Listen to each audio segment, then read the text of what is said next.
Olá e seja bem-vindo ao canal F Fácil. Aqui fala de Diogo Arantes. Este é mais um fechamento do FX.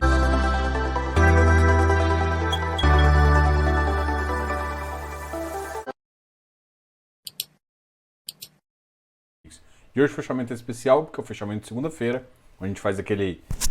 passa um pouquinho sobre todo o mercado e conversa sobre o que aconteceu hoje. E hoje foi o dia que o pessoal chama de sell-off, né? Venda tudo, vende tudo. Porque... basicamente, uma das primeiras partes foi uma nova variante do Covid, que sempre vai estar assombrando até a gente realmente passar por isso. E aí teve um efeito muito negativo também, a reunião da OPEP, que diz que vai aumentar um pouco a produção de petróleo. E isso tudo contribuiu para a queda da commodity, e os mercados também começaram a ficar um pouco mais arredios. Tem que lembrar também que na sexta-feira, nessa final de semana, o governo brasileiro anunciou a compra de vários, em vez de dólares, ouro. Isso provoca um pouco no mercado que a inflação americana é uma preocupação, inclusive, do governo brasileiro, que muda um pouco o patamar de reserva de valor, ao invés do dólar, para uma reserva de valor em ouro. Isso sim muda um pouco. De qualquer forma, o mercado americano, não só isso, o mercado europeu tinha começado bem negativo também. Isso, o mercado americano foi contaminado e a gente também, como quase todo mundo, foi um pouco contaminado por essa... Engraçado, né? Contaminado, Covid e tudo mais. Contaminado também por essa onda de sell-off e grande parte influenciada. É natural que a gente viva um momento ainda que qualquer possível ondas de Covid devido às variantes se tornem ainda problema e perigo, e isso vai sim gerar um pouco de preocupação para os mercados. A gente está no mercado ainda bem concorrido, no sentido de que a gente tem um potencial bem interessante de crescimento, mas esse é um efeito aí notório que a gente... A queda foi bem importante, foi uma queda de 1,24, a bolsa chegou a 124.395, mas assim, a gente ainda nem está abaixo de 120, nem é aquela... Realmente, o mercado realmente deu uma esfriada, vamos dizer assim. Não vou nem dizer que tipo, mudou de rumo, não. Ele deu uma só esfriada, estava bastante quente aqui, o mercado brasileiro estava bastante comprador, e foi natural que a gente tivesse esses momentos. Em contrapartida, o dólar acabou subindo aqui, a moeda subiu no mercado interno, chegou na 5,25, uma alta de 2,16, tá? Além disso, a gente vê algumas altas, como por exemplo o BID, Rail e TIM, por exemplo. A gente viu isso. Lojas americanas caíram bastante, Via Varejo também, Gol. Então foi essas as principais quedas aí. Tá? E hoje, como a gente sabe, em relação ao Banco Central, hoje é o dia que a gente fala do relatório Focus. E o relatório Focus trouxe algumas novidades? Trouxe. Hoje ele subiu com o IPCA chegando numa faixa já de 6,31, mas cada vez subindo menos. Mas hoje, talvez uma resposta mais rápida seja que a Selic passa a se configurar no 6,75. O que muitos dizem é que vai estar em 7 no final do ano. Enfim, é uma previsão aí que faz sentido aí para o governo. O PIB continua crescendo, então isso anima ainda o mercado. O PIB na faixa de 5,27 em 2021. E para 2022, uma alta de 2,10. Tem que lembrar que o ano que vem, que é esse ano de 2022, a gente está pensando ainda no ano de eleição, então é relativamente um crescimento importante aí. O IPCA não é novidade para ninguém subir, nem a Selic é novidade. Para o ano que 2022 o IPCA se mantém dentro de uma meta, 3,75, e a Selic, 7%. Então, não há novidade no câmbio, não há novidade em nada, PIB cresce um pouquinho, e o IPCA eu acho que começa a crescer, mas num patamar mais contido. É possível que ele termine, que ele chegue a bater de pico até no relatório Focus 6,5, mas a tendência, se tudo acontecer normal, é a inflação ficar abaixo de 6, mas ainda muito forte, acima de 5, que até faz com que o governo tenha que justificar aí uma quebra de meta de inflação. Tá? Isso é um detalhe bem importante aí que a gente não deve ignorar, ok? E hoje o mercado de ação, a gente vai até falar um pouquinho, o mercado do iFix foi um mercado também de queda, né? Se você for analisar hoje, o iFix fechou numa queda bem leve, chegando a 2.836. E o ativo ainda é muito interessante aí, porque assim, ficou grande parte do dia positivo e no final do dia cedeu um pouquinho. Vamos falar dos ativos que mais caíram, depois a gente fala dos ativos que mais subiram. Tem que lembrar que o Iridium teve a Datacom na sexta-feira e hoje foi uma data ex, né? Então hoje já começou a ser negociado e ficou negociado bem. Hoje um ativo que se foi negociado ainda num patamar um pouco mais acima foi o Urca, que hoje foi o dia, a data base dele, né? O último dia compra quem quer participar da oferta. Então amanhã com certeza ele vai começar um pouco mais abaixo, ok? Então isso você tem que ficar bem antenado, porque se você não perceber isso, o mercado você vai comprar em preços bem desagradáveis aí e lembrar que o mercado pode ficar confuso para você. Bom, o ativo que mais caiu hoje caiu 4,12, foi o VPR da V2. O ativo na máxima bateu 102 e chegou na mínima 97,90, fechando inclusive na mínima. Teve um número de negócios bem razoável, 855, e um valor financeiro de 603 mil. Então o volume financeiro foi bem adequado aí e realmente teve uma venda desse ativo, tá? A gente até já entrevistou gestores, qualquer coisa dá uma olhada lá, um pessoal bem interessante de entender a visão que eles têm de longo prazo.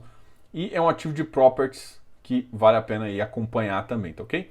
O KNHI caiu hoje para 108, com uma queda de 3,4%, uma queda também bem importante. O volume de negociação foi bom, 4,93. O KNHI ele vai entrar em emissão também, então faz sentido ele cair um pouco mais que os outros. O outro ativo que caiu foi o RBIE, que tinha subido na sexta-feira bem forte, com uma alta aí, o ativo ficando em 76,75, relativamente uma baixa de 2,68, volume financeiro 650.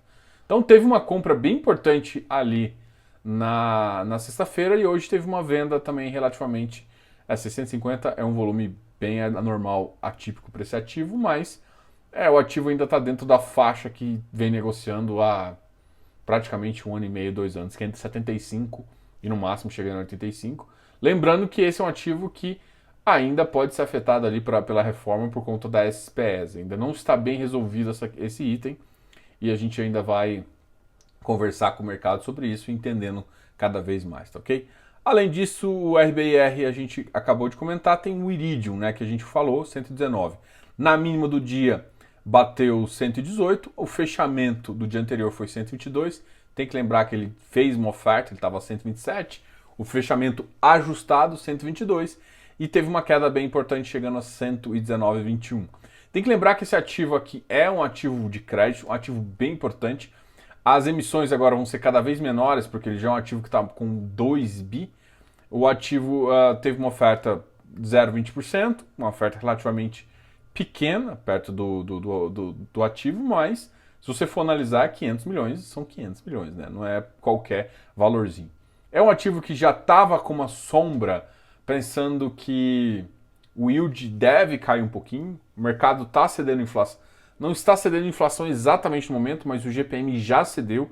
É muito provável que a gente comece a pensar numa queda aí da inflação e com essa queda da inflação, com certeza, a gente vai ver patamares de inflação um pouco mais baixos.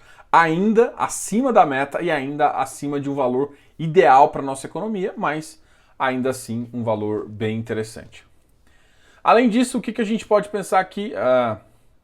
O RSI também caiu um pouquinho, é um ativo que está sofrendo bastante aí, ainda não teve uma recuperação forte. Hoje, o Iridium hoje, só para vocês terem ideia, negociou na faixa de 32 milhões. 32 milhões. Um volume financeiro realmente muito imponente para esse mercado. Só para você ter uma ideia, vamos olhar o volume financeiro de todo o iFix. Todo o iFix negociou 27 milhões. Só o Iridium negociou mais de 10% do iFix. É uma coisa muito imponente, uma coisa que mostra também a capacidade do ativo. Tá? Então, provavelmente o ativo vai ficar nesse patamar. Muita gente ainda duvida que ele realmente vai voltar para o patamar de 1, eu inclusive. Mas eu não duvido. Uma coisa é que muita gente olha rendimento como qualidade. O ativo continua com uma qualidade muito grande, mas o rendimento não deve ficar no patamar acima desses valores. Eu tenho que lembrar também que eles têm algumas oposições que eles podem fazer um giro interessante, e sim, às vezes tem uns spikes acima de R$1, mas não vai ser a consideração normal do ativo, tá ok? Isso tem que ficar na sua cabeça. Não estou falando que o ativo é ruim, mas você tem que entender um pouco disso, tá? BCFF 81, um fundo de fundos do BTG. CIDIL 9301, RBRF 84, outro fundo de fundos, só que da RBRR. O Risakin 9847, também uma queda aí de 1,53, ativo da Risa. A Risa essa semana vai conversar com a gente, mas um detalhe muito importante, uma live muito legal vai ser amanhã. Amanhã a gente vai falar com um ativo que também, assim, das proporções, é um dos maiores ativos de crédito do mercado e tem se tornado uma referência muito grande, e esse ativo é da Capitânia. E a gente vai conversar com o Caio Conca, que é justamente o gestor de crédito desse segmento imobiliário. A gente vai falar um pouquinho do CPTS, é óbvio, que é o ativo, talvez um dos ativos mais queridinhos aí naquela fase ali de high grade, e ele tem um giro de carteira que tem dado um resultado excepcional e que o pessoal tem visto isso aí. Tanto é que eu acho que hoje ele nem caiu. A gente vai ver isso até na parte positiva. MGFF também caiu um pouquinho, caiu 1,43. Os FOFs ainda não se recuperaram e o mercado tem sim ficado um pouquinho estranho, tá ok? E por quê? Por conta dessa visão ainda de futuro desses ativos de tijolo ainda, que ainda não tem uma certeza. Principalmente com uma possível aceleração da subida da taxa de juros aí, ali para o final do mês, início do mês de agosto, tá ok? PATC 67, continua uma queda de 1,32. O Alzirão hoje caiu também, a LZR11 caiu 1,30. Cara, todos os ativos, assim, teve muito ativo que caiu de forma bem grande. RVBI também, um FOF, tocado pelo Ricardo. Kizu voltou para a faixa de 101. Para muita gente isso pode ser bem anormal, mas para quem conhece do ativo sabe que isso aqui não é nada normal. O ativo cresceu muito de tamanho. A gente falou muito, mas muito disso. Então, assim, quem estiver me perguntando em relação a isso, a gente sabe que não foi por falta de alerta. O ativo não ficaria naquele patamar de 112. Era quase que impossível ele ficar naquele patamar. Então, hoje ele está com um patamar mais coerente. Tem que lembrar que o ativo, ele tinha um tamanho, aumentou o tamanho na oferta, aumentou 4 vezes o tamanho, gente. Então, o número de ativos negociados aumentou bastante. E é claro, um cara que comprou por 101, 100 e tinha uma cota ali no 100, uma cota com um spread interessante, é claro que ele vendeu. E agora o ativo voltou para o patamar normal e a gente pode... E agora é basicamente assim, agora segue o jogo. Estamos zerados e eu acho que vai ser difícil o ativo pegar ágio. Isso é historicamente quase todos os FOFs pequenos, isso aconteceu com a FOF, aconteceu com vários FOFs pequenos que fizeram a primeira emissão. Na primeira emissão, quando o FOF era pequeno, ele conseguiu gerar muito alfa, gerando dividend yields muito altos, mas isso é impraticável para um tamanho maior. E o pessoal não entende muito isso e acaba comprando com essa visão. Aí quando o fundo cresce, acha que ele vai manter aquele patamar e logo o mercado zera ali. E a pessoa acaba tomando na cabeça, né? Mas a gente sempre avisa, a gente sempre conversa aqui, então fica aí de olho que a gente vai continuar nessa conversa. O Ibovespa hoje caiu 1,24. A gente falou do Kizu. Patielli também uma queda. BTLG 112. Natural do BTLG cair porque tem uma nova missão, inclusive uma missão 400. Quami caiu, 99. Uma negociação muito baixa aqui, 35 mil. Inclusive saiu um relatório dele, tá? A RBRL caiu também 0,68, uma queda de 0,68, desculpa, foi para um valor de 105, tá? Então vamos agora falar, vamos ver, PICE, VIF, Habitat foi para 126, mas uma queda quase insignificante, o DEVA foi para 104,40, CVBI foi para 103,50, HGRE, uma queda bem significante, Versalhes 10,42, o FIX, Tegar caiu quase nada, HSF, CPTS, o que eu tinha comentado, caiu 0,15, mas hoje na máxima bateu 106, que é o que a gente vai conversar. Hoje o CPTS negociou 22,62 milhões. Basicamente, se juntar se juntar o CPTS e o Iridium, a gente tem uma negociação por volta de 50 milhões, que é um quarto, mais de um quarto, né, do iFix. Então, esses dois ativos realmente, e ativos de crédito, eu acho que isso é bem importante aí, e diz o momento que o mercado está nesse mercado. Mor 11,89, Rect também teve uma informação do fato relevante bem importante, o Moise veio aí falar. Tá ok. Esses aqui são os ativos, né? Agora vamos falar dos ativos que mais subiram, eu acho que teve muito pouco. O XPIE teve uma resposta hoje muito positiva, negociou em torno de 450 mil, que é um pouco abaixo da média dele, mas já é importante. Uma alta de 3,28. O mercado realmente acelerou esse ativo aqui. O Safra bateu 91, uma alta também bem importante. HGLG 172, tem que lembrar que esse ativo aqui vai entrar em emissão logo logo, uma emissão que vai custar 160. Então tome cuidado para você não pagar muito ágio nesse ativo. Ótimo ativo, excelente ativo, mas também não é uma oferta, normalmente esse ativo já é muito grande. Então, para você, normalmente o direito de preferência é pequeno e isso você tem que entender. A XPIN 158 teve uma resposta hoje positiva do mercado. Ouri 90,20, tá? Também eu acho que o dividend yield maior, teve alguns resultados positivos. Vigir 93, quase bateu 94, uma alta de 1,06. Bresco 107,98. Acho que quem viu, acho que a live que eu fiz com Vai Pelos Fundos, eu falei bastante do Vigir e do VGHF, tá? A BCP 75, o Bresco 107,98, a HGBS 201, olha, começou a recuperar de novo. HSML 88,45, foi um dos mais lerdos para recuperar de shopping. FLCR 101,70, o JP 96, Bari 107, Quasar Agro 53,39, o Galg 108,99, vamos ver se tem algum motivo. Risa Terrax 98, voltou a subir um pouco. Teve uma boa notícia do Motir bem interessante que ele conseguiu, acho que isso deu uma animada no mercado também. XPMO voltou para a faixa de 106, HGPO, VILG, Tord 10,30. Se não me engano, a emissão foi a 10,27, então ele não conseguiu ganhar preço ainda, até por conta do yield. E acho que o mercado ficou mais... O mercado gosta de risco, mas gosta de risco com um pagamento imediato, né? Com um pagamento futuro, o mercado não está topando, essa é a realização. A FCR batendo 110, MXRF 10,30. Bom, é isso, pessoal. Aqui a gente fez um resumo. Como eu disse... Deixa eu só ver, parece que tá um fundo que eu estou sentindo falta aqui.